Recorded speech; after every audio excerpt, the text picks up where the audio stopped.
अवसर लेकर आएगा। సత్తుపల్లి జేవీఆర్ ఓసీ వద్ద ఉద్రిక్తత తలెత్తింది. బాయి బాట కార్యక్రమంలో భాగంగా తెలంగాణ రక్షణ సేన చీఫ్ కవిత సందర్శించగా జేవీఆర్ ఓసీ2లోకి పర్మిషన్ లేదంటూ కవితను పోలీసులు అడ్డుకున్నారు. దీంతో గేట్లు తోసుకుని హెచ్ఎంఎస్ టీఆర్ఎస్ నాయకులు లోపలికి వెళ్లారు. అయితే పర్మిషన్ లేకుండా లోపలికి రావడంపై సింగరేణి పోలీసులు ఆగ్రహం వ్యక్తం చేశారు. సింగరేణి యాజమాన్యం ప్రభుత్వం కార్మికుల హక్కులను కాలరాస్తోందని కవిత మండిపడ్డారు. హెచ్ఎంఎస్ యూనియన్ నిజాలు చెప్తుంటే జీర్ణించుకోలేక పోలీసులను పెట్టారని ఆరోపించారు. కార్మికుల హక్కులను ఎలా కాపాడుకోవాలో తెలుసంటూ కవిత సింగరేణి యాజమాన్యంపై మండిపడ్డారు.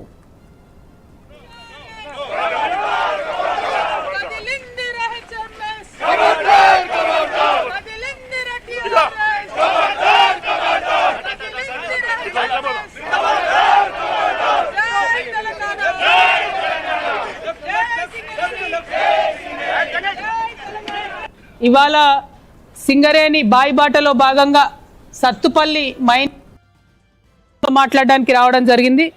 ఇక్కడ ఉన్నటువంటి యాజమాన్యం, అదేవిధంగా ప్రభుత్వం, అదేవిధంగా గెలిచినటువంటి ఏఐటియుసి సంఘం వీళ్ళందరూ కలిసి కార్మికుల హక్కులను కాలరాస్తూ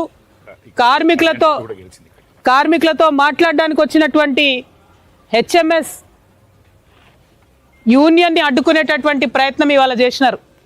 ఇది ఇవాళతో నాగేది కాదు. వాల్టర్ ఒక మాట చెప్తాడు, నువ్వు చెప్పేది నాకు నచ్చినా నచ్చకపోయినా నువ్వు చెప్పేటటువంటి హక్కును నా రక్తంతో దారబోసి కాపాడుతా అని చెప్తాడు.